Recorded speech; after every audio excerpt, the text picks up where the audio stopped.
My name's Marvin Cook. My son Mark and I started in this business of collecting antique tractors about 5 or 6 years ago. I'm not sure why we started, but I guess we just liked tractors from all our years in the farming business. So we tried to collect the lesser known classics, as they call them. And that's a problem in itself to find these tractors, and when you do find one that you want to buy, chances are the owner won't sell it. And the only other place to find them is in an estate sale, where you usually have to pay a higher price because everybody else is there to buy that same tractor. And to start here, the Allis-Chalmers, that's kind of tractor that everyone else perhaps knows about it, and there are a lot of Allis-Chalmers.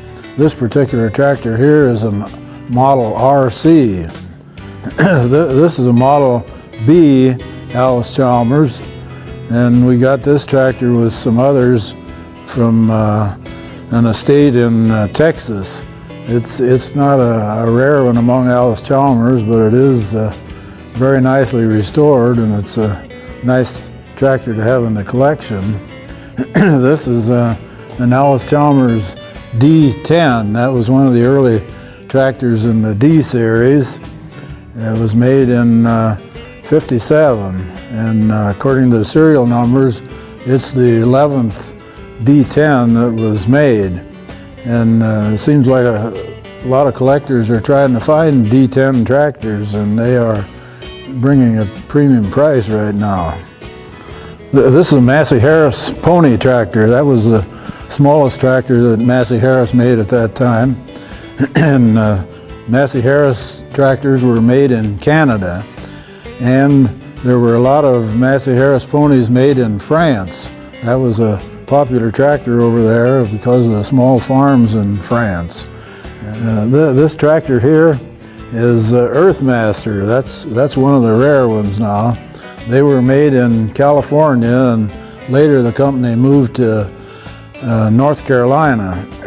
This tractor was purchased by a fella in Missouri, and he died before he ever got the tractor home. And then the estate apparently brought it home and had an estate sale, and Mark and I went out there with a pickup truck and a trailer and bought the tractor in Missouri and brought it home. This is a Brockway tractor. They were made up here in northeastern Ohio, at Auburn, Ohio. One thing that was notable about the leader tractors, they had this cast on this grill here, made in Chagrin Falls. And that was not quite true. They made the tractors at Auburn, Ohio, but Auburn didn't have a post office. So this was the closest town that had a post office, and they had this cast in the grill made in Chagrin Falls. This tractor here, the B.F. Avery company, they were in Kentucky, and they made a lot of tractors and some other equipment, which they sold mainly in the South for a good many years. This is an Allis-Chalmers Model G. This tractor is known as the cultivating tractor. Notice the motor is in the rear, and all of the area in front is open where you can see the rows to cultivate. The Gibsons were made in Longmont, Colorado, and they made about 6 or 7 different models of Gibson tractors, and most of them were small tractors such as this, and they exported most of those. These 2 tractors here, painted white, are Farmall C's, and they were painted white because the company put a few tractors out, probably one to a dealer, painted white to be used as a demonstrator. And after the dealer had demonstrated with them long enough and finally sold the tractor, they were to be painted red, which I guess in most cases that happened. This is known as an orchard tractor. If you notice how the hood's made to shed the limbs away and the wide fenders over the wheels, and this is supposedly the fastest farm tractor made. And his sales point on the Friday tractor was that you could hitch the tractor to the wagon and go in the orchard and load your tractor with fruit and take it on into town without transferring the load onto a truck. There's quite a story goes with these American tractors. The Americans were made, only 5 were ever made, and they took the tractor to the University of Nebraska for the tractor test, and it failed the test there. And they had 40 tractors sold to France on the condition that they passed the Nebraska test. And when they failed, the people in France canceled the order, and there was a falling out between the engineers and the executives of the company, and that was the end of the tractor venture. This tractor has a Jeep motor in it, plus some other Jeep parts. This is a Ford Jubilee. You notice the Jubilee emblem on the front, and that was Ford's Jubilee. 50th anniversary was 1953. This tractor is Silver King tractor.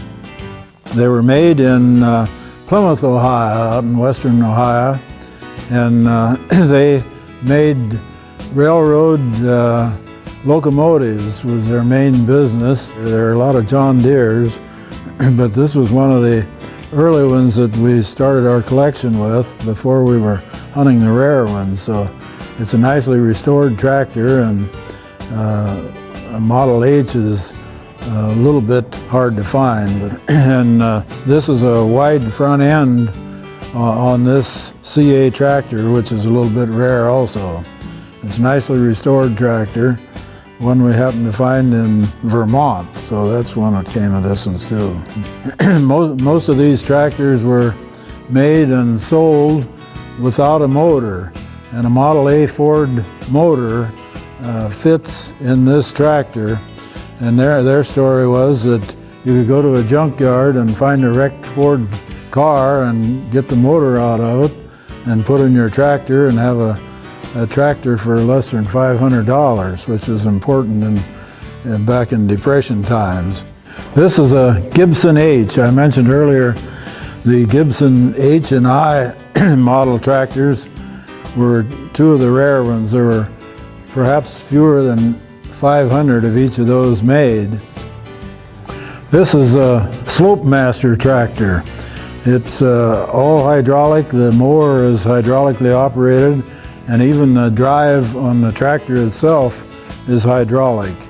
And the motor and the whole front end of the tractor tips sideways 30 degrees either way. And of course, that's hydraulically operated. And you tip it to the upper side when you're mowing on a slope to prevent it from tipping over. It has a Ford motor in it. It was made in Harper, Kansas. We haven't been able to find out a lot about it, but it's a rare tractor. This tractor here is a John Deere 620, and as a notice there on the front, it says power steering, which was one of the first years that John Deere had power steering on their tractors. The SD1 was a small one-cylinder, one plow tractor. The SD2 was a 2-cylinder 2-plow. The SD3, like this tractor, was a 3-cylinder 3-plow, and the SD4 was a 4-cylinder 4-plow. This next tractor has to be one of my favorites. It's an Allis-Chalmers Wd 45, and I bought that tractor new in 1957, and we've had it ever since. It was one of our main tractors on the farm for a number of years, and at one time we had a 2-row mounted corn picker on it. There were a lot of farm all-M's made, and it's one of the good-looking farm all tractors, still a great tractor. We're always glad to have visitors at our museum. preferably we'd like to have you contact us for an appointment, so there's sure to be somebody here. But we enjoy visitors and welcome you to come.